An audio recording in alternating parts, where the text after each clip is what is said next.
दुख में दुखी ना हो वो मित्र नहीं हो सकता, वो स्वार्थी होता है। और जो ऐसा करता है, मित्र के साथ धोखा करता है, उसे कौन सा पाप लगता है? बड़ा पाप लगता है।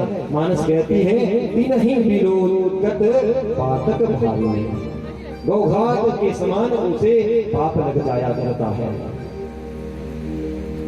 और मित्र कैसा होना चाहिए? मानस कहती है यदि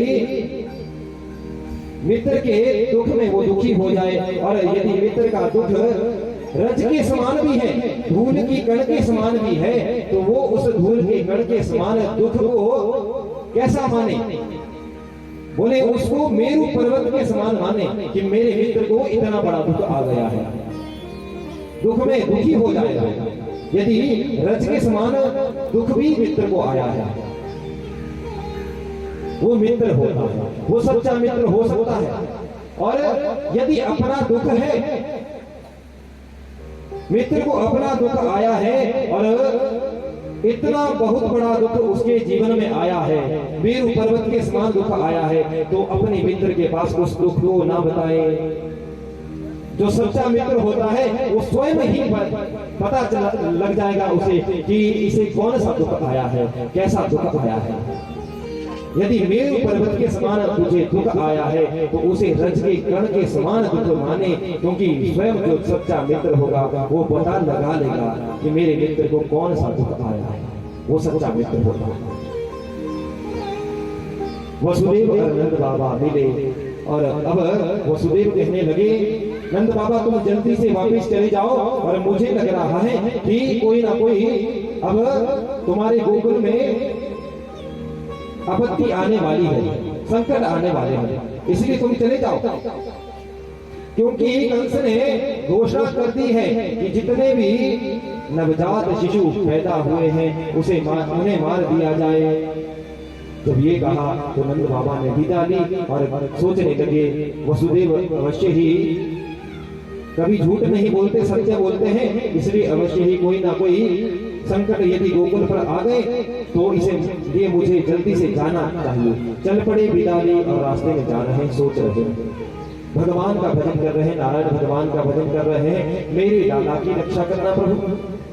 परंतु उतने में क्या हुआ, इधर कंस के द्वारा एक पूतना नाम की राक्षसी भेजी गई और कहा कि जितने भी छोटे छोटे शिशु हैं उन्हें मार दिया जाए। ये पूतना कैसी है? कंसेन प्रहिता घोरा पूतना बालघातिनी शिशुश्चार निघ्नन्ति पुरा ग्राम ब्रजादिषु।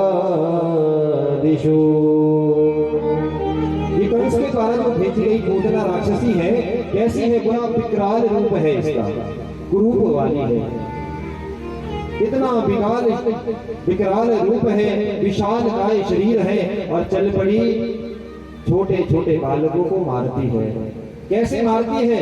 बोले अहो वकीयम स्तनकाल कूटम, ये अपने स्तनों में कालकूट विष लगा करके जा रही है और छोटे छोटे बालकों को विष पान करवाती है स्तनों के माध्यम से और उन्हें मार देती है। और आज ये पूतना कहाँ गई? बोले गोकुल में पहुंच गई, यशोदा मैया के महल के यहाँ पहुंची। जैसे ही आवाज लगाई, सुंदर स्वरूप बनाया एक गोपिका पूतना ने, और जैसे ही पूतना ने सुंदर स्वरूप बनाया, आवाज लगाई अरे बहन कोई है, और अंदर से यशोदा मैया बाहर आई। जैसे ही बाहर आई तो देखती है अरे ये कौन गोपी आई होगी, इतनी सुंदर गोपी आज तक मैंने नहीं देखी, माया से ऐसा स्वरूप बनाया है पूतना, ये कौन होगी? सोच रही है यशोदा। पूतना कहती अरे बहन, अरे यशोदा मैया मैंने सुना है तुम्हारे यहाँ लाला हुआ है और मैं बधाई देने के लिए आ गई। अरे मुझे नहीं पहचाना? यशोदा कहने लगी अरे बहन मैंने तुझे तो नहीं पहचाना, अरे मैं दूर की गोपी हूँ, मुझे पता चला है कि तुम्हारे यहाँ लाला हुआ तो दौड़ी दौड़ी आई लाला के दर्शन करने के लिए और बधाई देने के लिए। यशोदा चक्कर में पड़ गई, अरे आज तक इस गोपी को नहीं देखा ब्रज में, ये कौन होगी? परंतु एक क्षण में ध्यान आया, कोई होगी बेचारी लाला को देखने के लिए, कोई ना कोई आए दिन आता रहता है। पूतना ने कहा, अरे यशोदा मैया मुझे लाला के दर्शन करवा दो।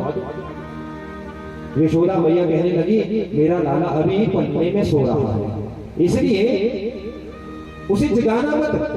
यदि तुझे दर्शन करने हैं ना, तू दूर से देखियो लाला को, जगाइयो मत।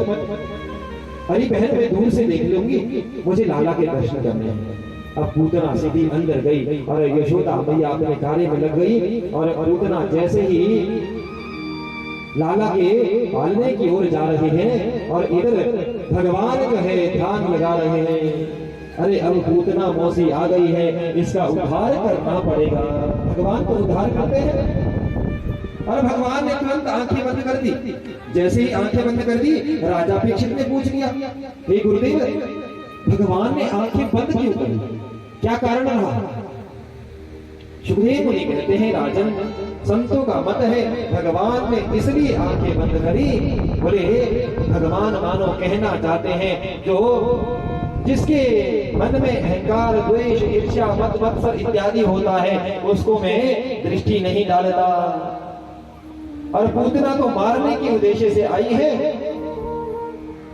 इसलिए भगवान ने आंखें बंद कर दी। सुखदेव मुनि कहते हैं, भगवान ने इसलिए भी आंखें बंद करी कि भगवान मानो कहना चाहते हैं कि यदि पूतना ने मेरे साथ आंखें चार कर ली तो पूतना मेरे ही हो जाएगी, और जो कार्य करने के लिए आई है वो कार्य भूल जाएगी, क्योंकि जो भगवान से आंखें मिला लेता है भगवान का ही हो जाया करता है। इसलिए भी भगवान ने आंखें बंद कर दी। एक संत ने कहा, भगवान ने इसलिए आंखें बंद कर दी कि मानो भगवान जो है शंकर भगवान का ध्यान कर रहे हैं। आइए शंकर भगवान, अब जहर पीने की बारी आ गई है, क्योंकि पूतना जहर लगा करके आई है, इसलिए आइए कंठ में विराजमान हो जाइए। शंकर भगवान का ध्यान कर रहे हैं, इसलिए भी आंखें बंद करी भगवान।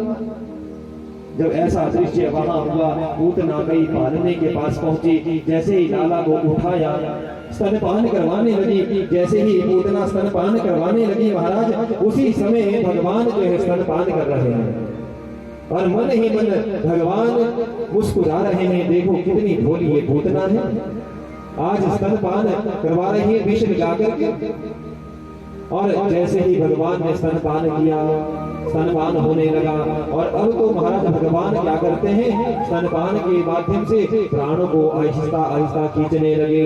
जैसे ही प्राणों को खींचने लगे और पूतना को वेदना होने लगी, वेदना होने लगी, पूतना बाहर आई।